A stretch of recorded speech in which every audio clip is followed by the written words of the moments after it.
It all started with a gunshot. A single gunshot that echoed through the Las Vegas penthouse and changed everything forever. Tony Russo was lying on the floor, bleeding, while his best friend since childhood pointed a gun at his head. It wasn't just any gun. It was the gun that Tony had given him as a birthday present 5 years ago, when he still believed that man was his blood brother. At that moment, lying on the floor with a bullet in his chest, Tony finally understood that he had been an idiot. His best friend, his partner, the person he trusted most in the entire world, had stolen $50 million from the Las Vegas mafia and disappeared without a trace. And now, 2 years later, when Tony finally found him, he discovered something that would destroy him far more than any bullet ever could. But let's go back to the beginning, because this story isn't about the ending. It's about everything that led to that moment. It's about obsession, betrayal, and a love that appeared in the wrong place, at the wrong time, with the wrong person. It's about how a man can lose everything, trying to recover something he should never have lost. My name is Rose Cameron, and I'm going to tell you the story of Tony Russo, a man who had everything and lost everything. If you want to know how this happened, if you want to discover why his best friend betrayed him, and if you want to know what Tony did when he finally found the woman he loved in the arms of the man who destroyed him, then subscribe to the channel now, leave your like, and share this story. Because this is a story that will make you question everything you know about loyalty, love, and revenge. Tony Russo had everything a man could want at 31 years old. He was the second in command of the Las Vegas mafia, which meant he had power, money, respect, and fear. A lot of people were afraid of him. He lived in a penthouse that cost $5 million, drove cars that most people could never even touch, and had beautiful women in his arms whenever he wanted. But none of these things made him happy. None of them filled the emptiness he felt inside. What made him happy was the work. It was the power to control Las Vegas. It was knowing that when he spoke, people listened. It was knowing that he was practically untouchable, that no one could touch him without suffering the consequences. He had built this empire with his own hands, with blood, sweat, and tears. He had killed people. He had destroyed families. He had done things that would condemn him to hell if hell existed. But he didn't care. Because in the world he lived in, the only thing that mattered was power. But at that moment, Tony had no idea that his best friend was already planning to steal everything from him and disappear forever. His best friend's name was Marcus Mark Delgado.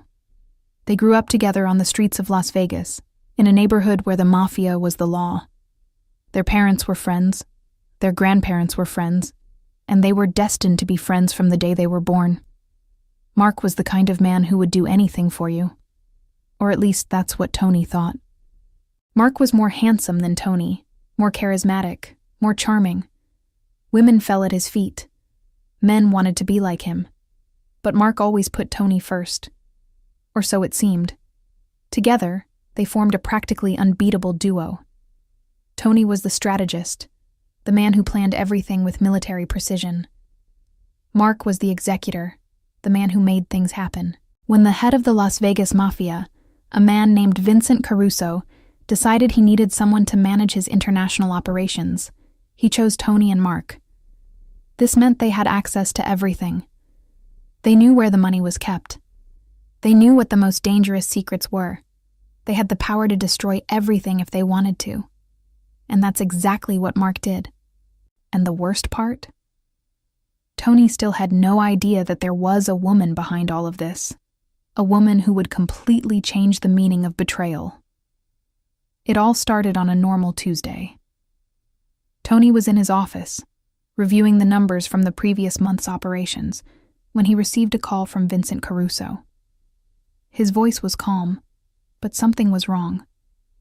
Tony had known Vincent for more than 10 years, and he knew when something was wrong. Vincent told Tony to come to his house immediately. It wasn't an invitation. It was an order. When Tony arrived, Vincent was sitting in his living room, surrounded by his most loyal men. His face was a mask of barely contained fury. He looked at Tony and said only one thing. "Where is the money?" Tony didn't understand. What money? Vincent explained that $50 million had disappeared from the offshore accounts. $50 million. Money that Tony and Mark were responsible for managing. Money that had been stolen. Tony felt his heart stop. He immediately knew it had been Mark. There was no one else who had access to that money. There was no one else who could have done this. But he couldn't believe it. He didn't want to believe it. Mark was his brother. Mark was the person he trusted most in the world. Mark had sworn loyalty to him, just as Tony had sworn loyalty to Mark. But oaths mean nothing when there are $50 million at stake. But what Tony didn't know was that Vincent Caruso was about to give an ultimatum that would force him to do something he never imagined he would do. Tony spent the next few hours trying to find Mark.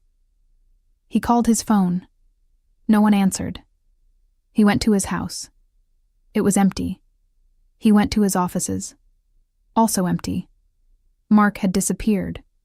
And with him, he had taken $50 million that belonged to the Las Vegas mafia. This was a crime that deserved death. Not just death. It deserved suffering. It deserved for the person to be tortured to the point where they begged for death. Vincent Caruso looked at Tony with suspicion. He asked if Tony was involved. If Tony had helped Mark steal the money. Tony swore he wasn't. He swore on his mother's life that he had nothing to do with it. But Vincent didn't completely believe him. He said that Tony had 1 week to find Mark and bring the money back. If he couldn't, then Tony would die too. Because in the mafia, when someone steals from you, everyone close to that person also pays the price. Tony spent the next 2 years looking for Mark. 2 whole years.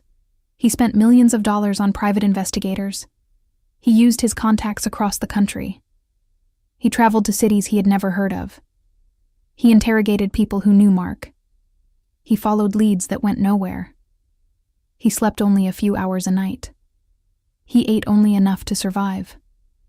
His entire life became about finding Mark and recovering that money. But there was a problem. Vincent Caruso had limited patience. With each month that passed without Tony finding Mark, Vincent became more furious. He began to question whether Tony was really looking or whether he was helping Mark hide. Tony knew he was running out of time. If he didn't find Mark soon, Vincent would kill him. There was no doubt about it. Vincent had killed men for much less. And then, when everything seemed lost, Tony received a call that would finally lead him to Mark. But what he would find there would destroy him in ways he could never imagine, so Tony did something he had never done before. He asked for help. He sought out a man named Detective James Morrison, a corrupt cop who worked for the mafia. Morrison had contacts across the country. He had access to records that no one else had. Tony paid Morrison $1 million to find Mark. Morrison accepted. It took 3 months, but Morrison finally found a lead. Mark had been seen in a small town called Sedona, Arizona. He was living under a false name. He had bought a small house. He had a simple job. He was living a completely different life from the life he had in Las Vegas. He had disappeared from the world of the mafia and had become an ordinary person. When Tony heard this, he couldn't believe it. Mark had stolen $50 million and was living in a small house in Sedona. That didn't make sense. Unless Mark had spent the money. Unless Mark had lost the money. Unless Mark had done something with the money that made it impossible to recover. Tony got in his car and drove to Sedona. It took 8 hours. The entire way, he thought about what he would do when he found Mark. He thought about all the ways he could kill him. He thought about all the pain Mark deserved to suffer. He thought about how his life had been destroyed because of his best friend's betrayal. But when Tony finally arrived in Sedona and saw Mark for the first time in 2 years, he wasn't alone. And the woman who was with him would change everything. When Tony arrived in Sedona, he went straight to the house where Mark was living. It was a small 1-story house with a garden in front. There was an old car parked in the garage. Everything about that house screamed normalcy. Everything about that house screamed that the person living there was an ordinary person, someone who had nothing to do with the mafia, someone who had left that life behind. Tony parked his car on the street and watched the house for an hour. He saw Mark leave the house. He looked different. His hair was longer. He had a beard. He was thinner. He was wearing simple clothes that an ordinary man would wear. He was carrying a shopping bag. He was going to the supermarket as if it were the most normal thing in the world. Tony felt a wave of hatred so intense it almost knocked him down. That man had stolen $50 million. That man had destroyed his life. That man had forced him to spend 2 whole years looking for him.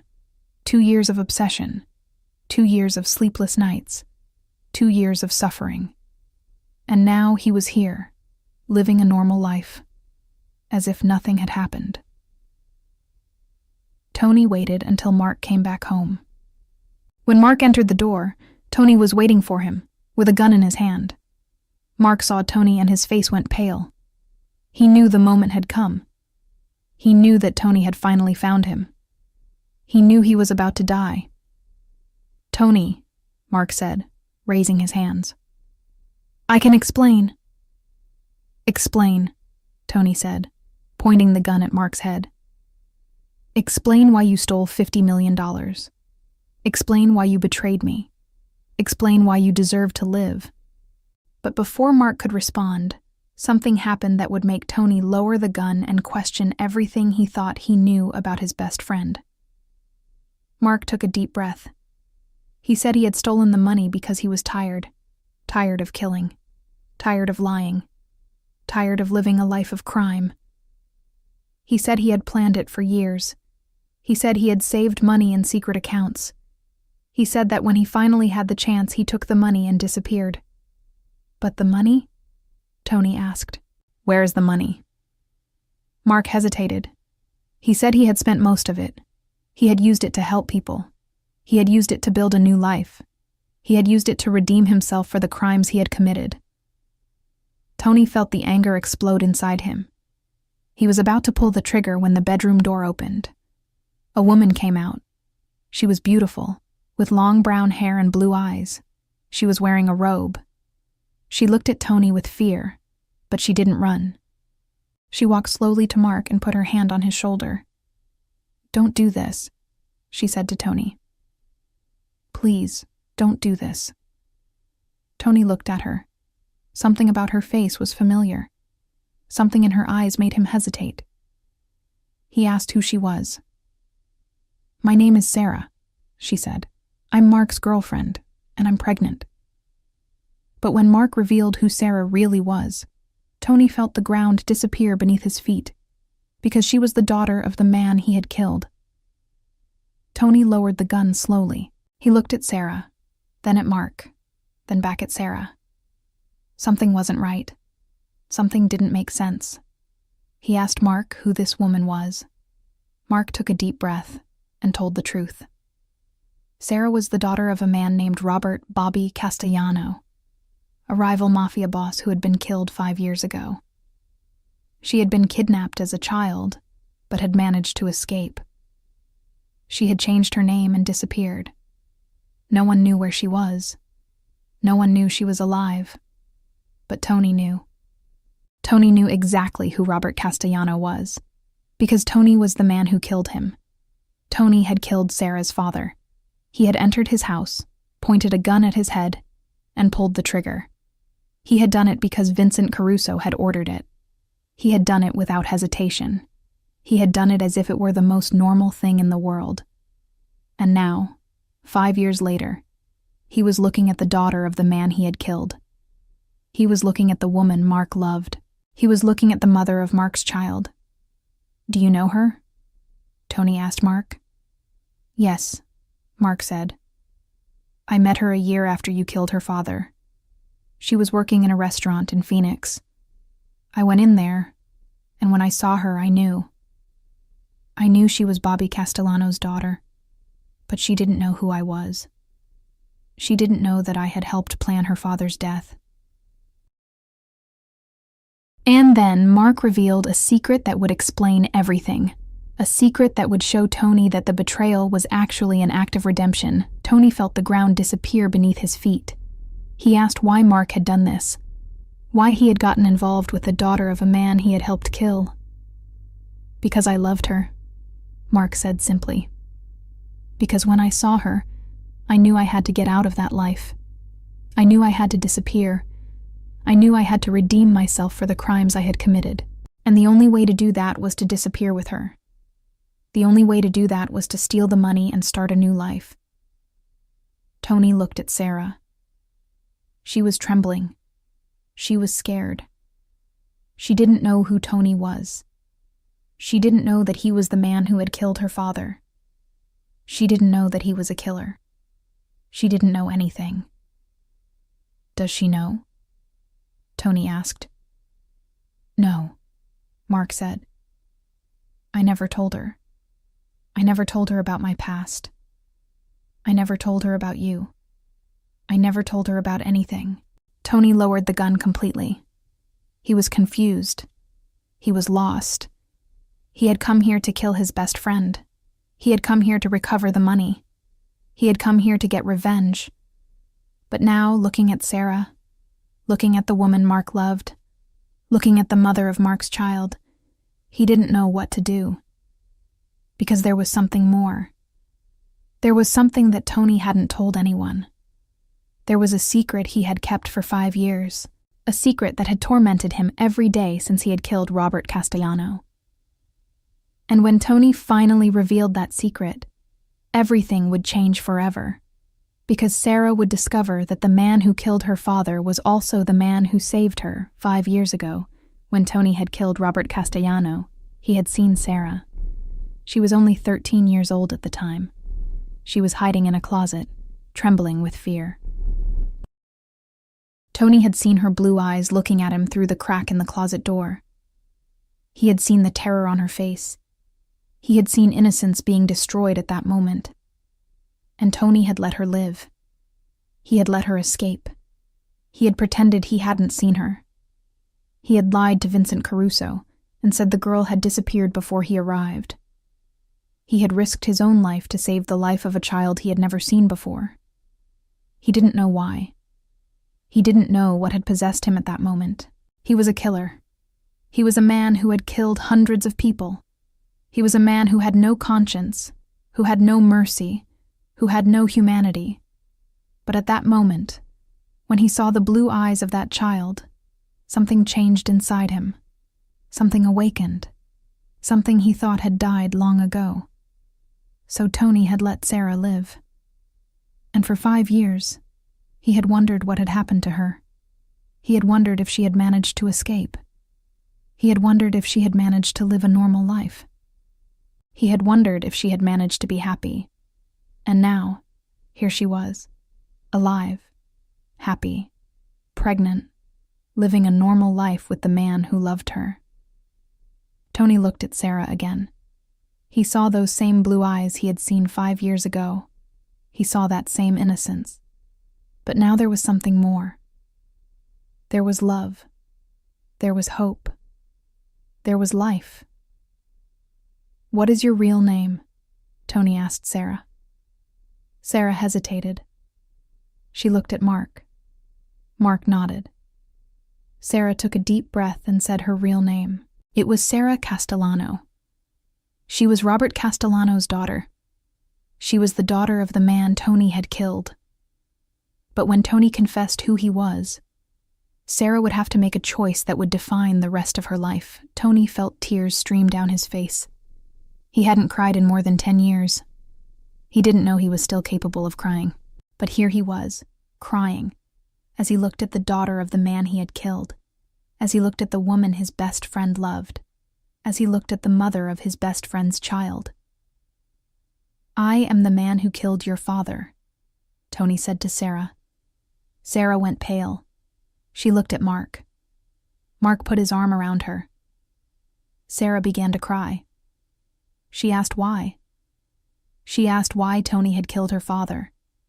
She asked why he was here now. Tony didn't answer. He didn't know how to answer. He didn't know how to explain that he had come here to kill his best friend. He didn't know how to explain that he had come here to recover stolen money. He didn't know how to explain that he had come here to get revenge. Tony sat down on the couch. He put the gun on the floor.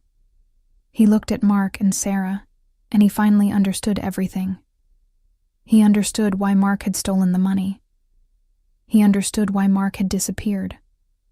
He understood why Mark had chosen a simple life in Sedona instead of continuing to live as a criminal in Las Vegas. Mark had fallen in love with Sarah. Mark had seen her innocence, her purity, her humanity. And Mark had understood that he couldn't continue living the life he was living. Mark had understood that he had to leave. Mark had understood that he had to redeem himself. And Tony had done the same thing 5 years ago, when he had let Sarah live.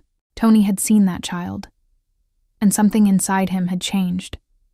Something inside him had awakened. Something inside him had forced him to do the right thing, even if it meant risking his own life. "How much time do you have?" Tony asked Sarah. 3 months, Sarah answered. "The baby will be born in 3 months." Tony nodded. He asked what the baby's name was. Mark said they hadn't decided yet. They were waiting to see if it was a boy or a girl. But then Tony would make a decision that would lead him to death. A decision that would prove that redemption was possible even for the worst criminals. Tony was silent for a long time. He thought about his life. He thought about all the crimes he had committed. He thought about all the people he had killed. He thought about all the pain he had caused. He thought about the emptiness he felt inside, the emptiness that no amount of money or power could fill. And then, he made a decision that would change everything, a decision that would lead him to his final destiny, a decision that would finally allow him to find the redemption he had been seeking his entire life. "I'm going to tell Vincent that I found you," Tony said to Mark. "I'm going to tell him that you were dead when I got here. I'm going to tell him that the money had been spent. I'm going to tell him that there's nothing to recover." Mark looked at Tony in disbelief. "You're going to do this? You're going to lie to Vincent? Do you know what he'll do if he finds out you're lying?"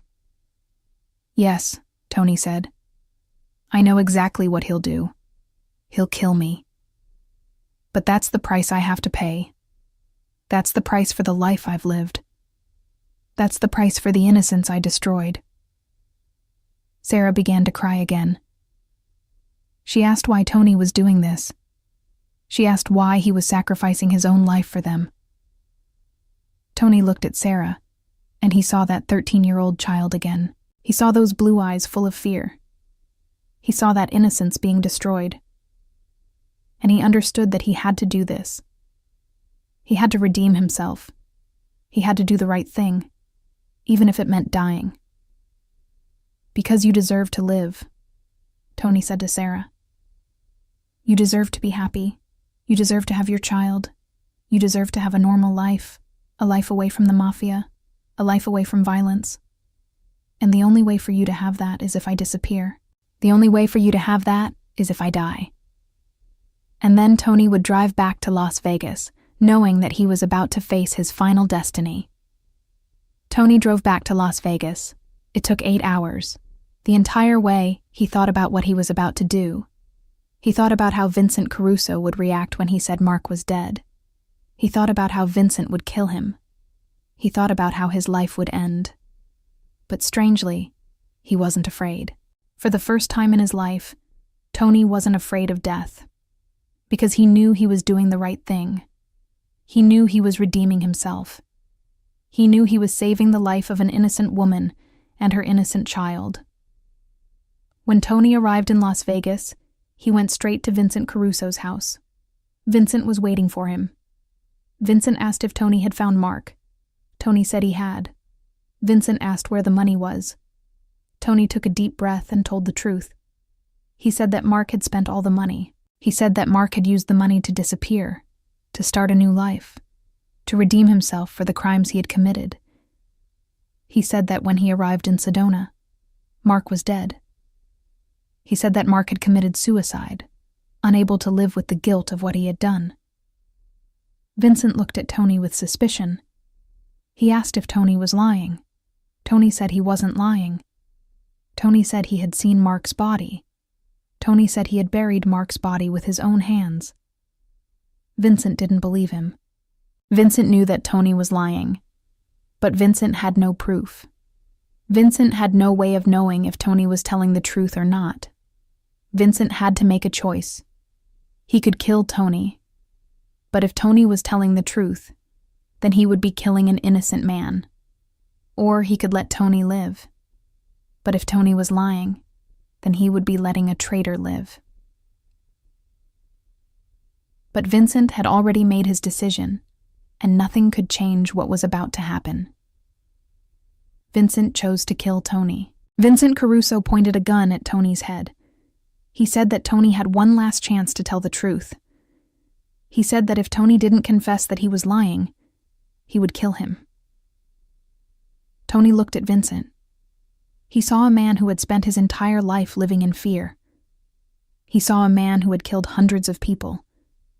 He saw a man who had destroyed countless lives.